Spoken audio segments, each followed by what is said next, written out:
what's up? It's Darren. Thanks for coming over now to perform live for us, the Janks.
Children crying out to me, saying, "Daddy, please don't let mommy lay with that man."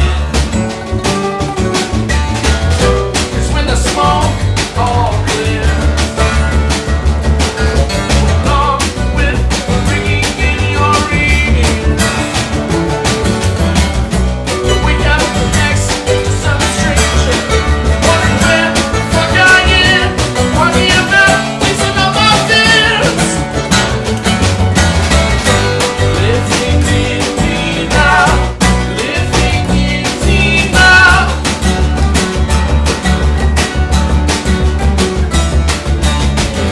Living in me now, living in me now.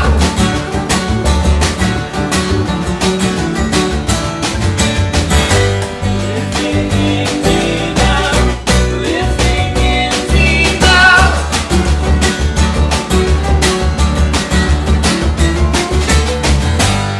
Living in thee now, living in thee now.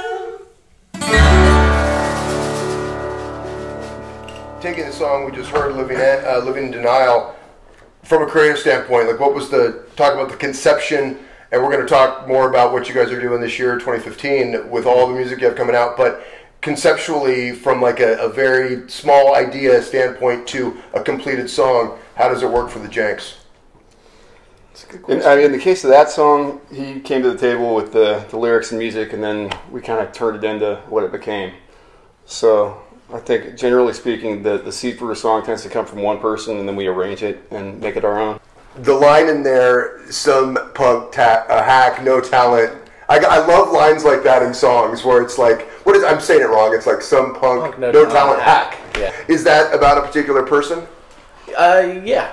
Yeah. Or a couple. Case in point. Or a couple, yeah. Before you go on with the story, it seems very biographical or autobiographical, or I don't know if it was a collaborative effort from a lyric standpoint, or it was. I wrote it like I was in a 5-year relationship, and I wrote it 1 year after we broke up. Okay. And so like the season was the same, and I was feeling all these feelings that were kind of akin to that time. And all I wanted to do was actually see this person, which is totally irrational. I shouldn't have wanted to do that, but she was spending time with this other guy, and I don't know. I didn't care for him. I didn't care for him. But is he a musician? Yeah, I think he is. He is a musician. Okay. Yeah. But I mean, it was really just like a exaggeration of how I feel. I mean, I'm sure he's a decent fella. Yeah, in some worlds, perhaps, or not. But I don't know. My whole vibe is that guy's a piece of shit. You know? So it just felt good to say something mean. It could almost be a ballad, and it's like I think the inner tension, the fact that it's kind of this like unrelenting, almost punk feel, while you're singing this like really sentimental lyric. That's kind of what makes it tick, you know. And then these guys are playing in this really kind of open, spacious, like atmospheric way, and the whole time we're just fucking like prodding along, you know. So it's good.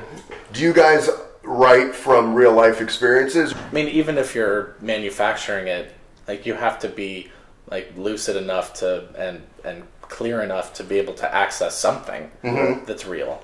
There's room for allegory and stretching the truth a little bit, but if it comes from a real place, it's probably best. Yeah. Comes off as authentic. Most of the songs that we kind of do are exaggerations of a moment too. Like, you know, you might not necessarily feel that strongly about it, but you push it to kind of represent that feeling. up the drama. Yeah.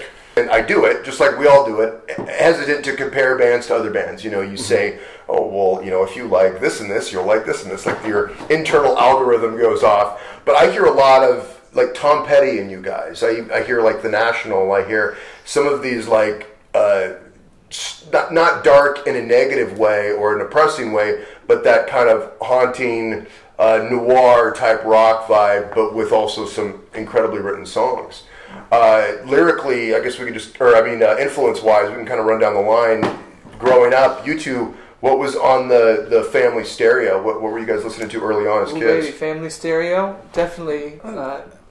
There was George Winston. Yeah. Nice. Michael McDonald, for sure. Sade, Okay. Seal, Eric Clapton. Dylan and I, like, we listened to a lot of the Everly Brothers and the Kinks and the Beatles, of course. Just in terms of that close harmony thing, listening to it a lot. Simon & Garfunkel. Nate, what about you? What did you?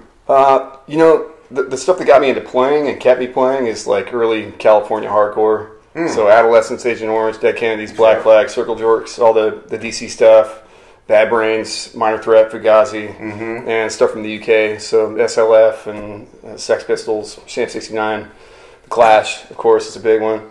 And then the new wave stuff that kind of goes along with it. So like early Elvis Costello, Joe Jackson, Talking Heads, Police, Cars. That's kind of my shit. And then I happen to know how to like play jazz and classical music too. So that's kind of like my musicianship comes from like kind of knowing what I'm doing and then just like going after it like I'm trying to kill someone and like someone's trying to kill me at the same time. Leon, what about you? I grew up. I was it was funny. My family wasn't very musical in terms of playing instruments, but all the time we always listened to music. So my mom, we used to listen to Santana and Steely Dan all the time, and War and all those kind of bands. Yeah, with my dad, it was like such a big range of stuff. We used to listen to Rage Against the Machine and George Jones and Merle Haggard and Conway Twitty, and then it would just like then the next CD would come in and it would be a Black Flag record, or it would be any of the, yeah, definitely Sinatra, and then the Elvis Costello was really big for me. Randy Newman, like those, it's like good American songwriters. Yeah, of course. Yeah, I've always been huge on songwriters. Yeah, I mean that's kind of the vibe that I've gotten from all you guys. That the song structure has been important in your influence, and obviously that bleeds over into the music that you guys make.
proper introductions yet.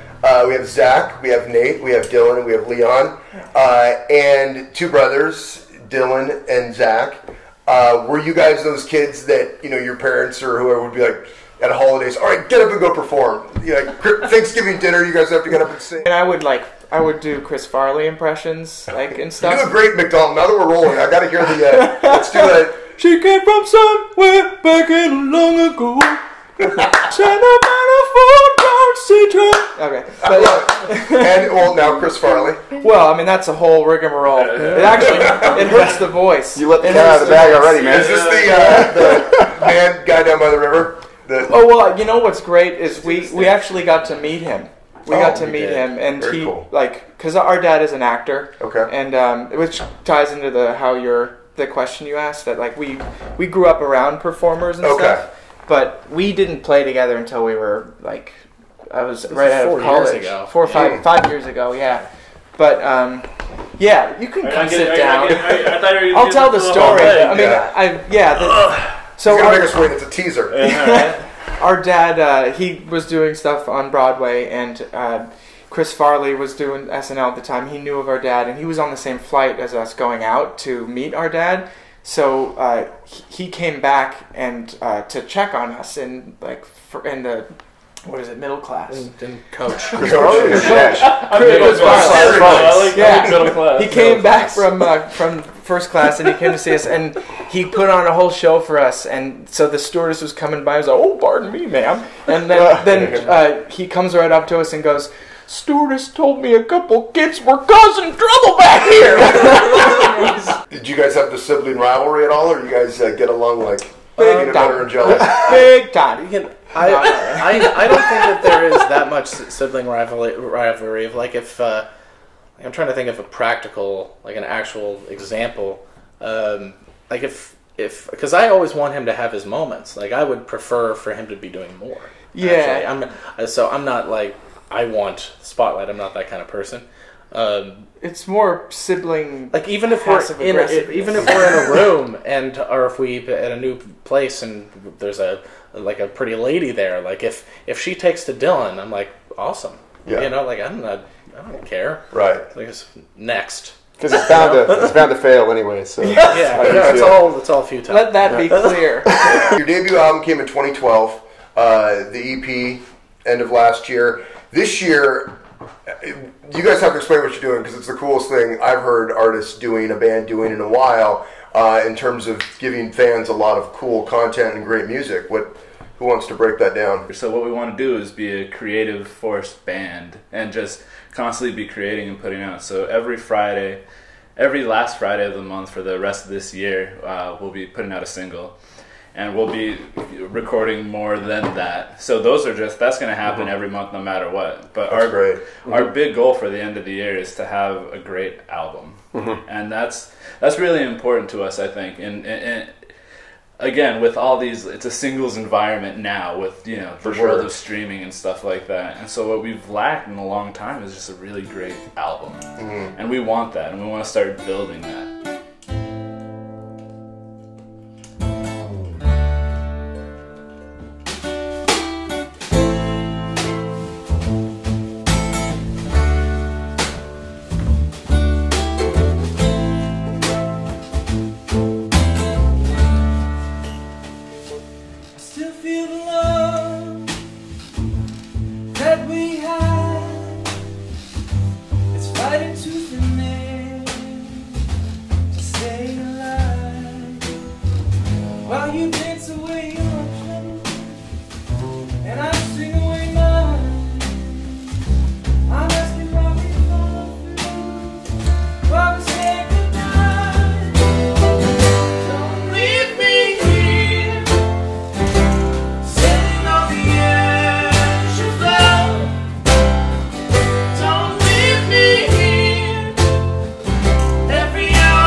Janks hanging out. This was absolutely an honor and a privilege to have you guys play in my front entryway. Dude, likewise. Thank you for having us. Anytime.